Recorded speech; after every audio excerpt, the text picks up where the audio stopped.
আরে পেছনে জানা সবাই একটু পেছনে আয়। তন্ময় সর রেকর্ড আমি করছি তো।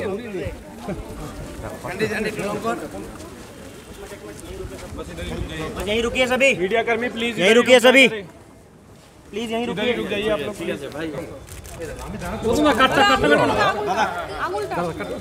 দাদা খেলো না, সামনে কেন যাচ্ছে? এই তো সমস্যা। এই যেও না দাদা, যেও না, পিছিয়ে এসো দাদা, দাদা পিছিয়ে এসো দাদা। কি করছিস তো? এই দেখ সামনে যেও না প্লিজ, পেছাও পেছাও, সামনে যেও না প্লিজ প্লিজ। ওই আরে সামনে যেও না, ওখানটা দাঁড়াচ্ছে যে এবার রাজু পিছিয়ে দেবে।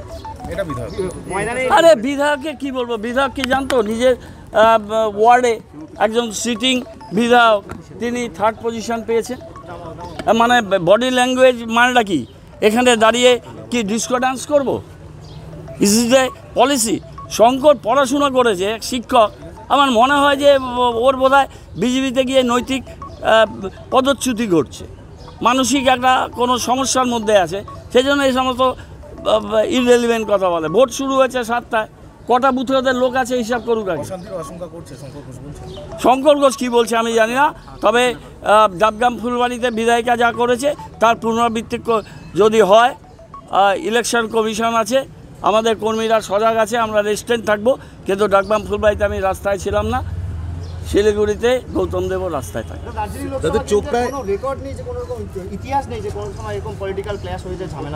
তোমরা ভুলে গেছো ভাই, 94 সালের 14ই মে পুরসভা নির্বাচন আগের রাতে উদয় চক্রবর্তী খুন হয়েছিল।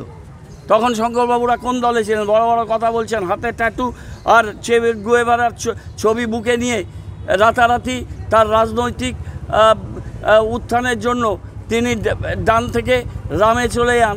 তার কোনো রাজনৈতিক নৈতিকতা আছে? পাহাড়ে বিজেপি নেতার কাছে টাকা পাওয়া গেল দুবার পাওয়া যাবে। ওরা সব জায়গাতেই টাকা ড্রেন করার চেষ্টা করেছে। এটা শিলিগুড়ি এবং পাহাড়ের প্রচুর এন্ট্রি পয়েন্ট আছে।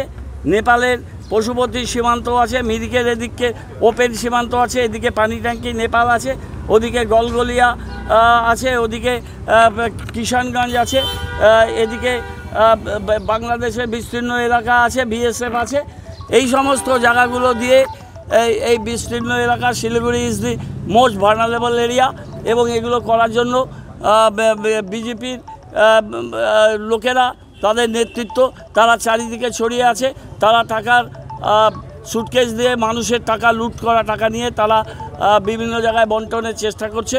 আমরা মানুষকে বলেছি এটা মানুষের টাকা, মানুষের করের টাকা লুট করা হয়েছে, সেই টাকা কেউ দিতে আসলে টাকা নিয়ে নাও, কিন্তু ভোট ইভিএমে দার্জিলিং লোকসভা কেন্দ্রে 1 নম্বর বাটন টিপে গোপাল লামাকে পাঠিয়ে দাও দিল্লিতে, এবং দিল্লিতে পাঠিয়ে দিয়ে এই যে নৈরাজ্য সৃষ্টিকারী, ভ্রষ্টাচারী এবং অত্যাচারী স্বৈরতান্ত্রিক শাসক, এই শাসকের বিরুদ্ধে গণতন্ত্রের জয় ঘোষণা করুন।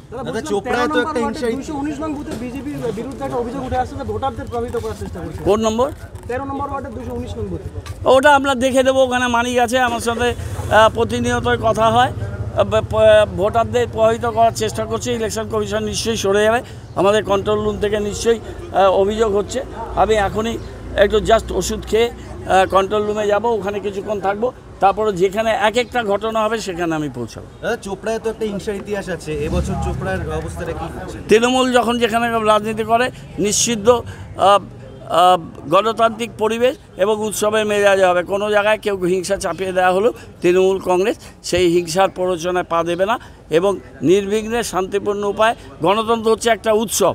পুজোয় যখন মানুষ যায়, দুর্গাপূজায় নতুন জামা কাপড় পরে উৎসবের মেজাজে, তখন কি কেউ সেখানে হিংসার কথা ভাবতে পারে? এখানে আসবে, বন্ধুবান্ধবের সঙ্গে দেখা সাক্ষাৎ হবে, আলাপ আলোচনা হবে, কথাবার্তা হবে, যে যার ভোট দেবে। আমার সাথে তো অনেক ভোটারের দেখা হলো এখানে, তারা হাত দেখালেন। বুথ প্রেমিসেসের ভিতরে বেশি কথা বলা উচিত না। আমি দেখুন নিয়ম মেনে চলা মানুষ, আমি একটা গাড়ি পারমিশন নিয়ে এসেছি, আমি কর্পোরেশনের গাড়ি চড়ছি না। আমার সাথে আরও গাড়ি আছে, সেই কনভয়গুলো আমি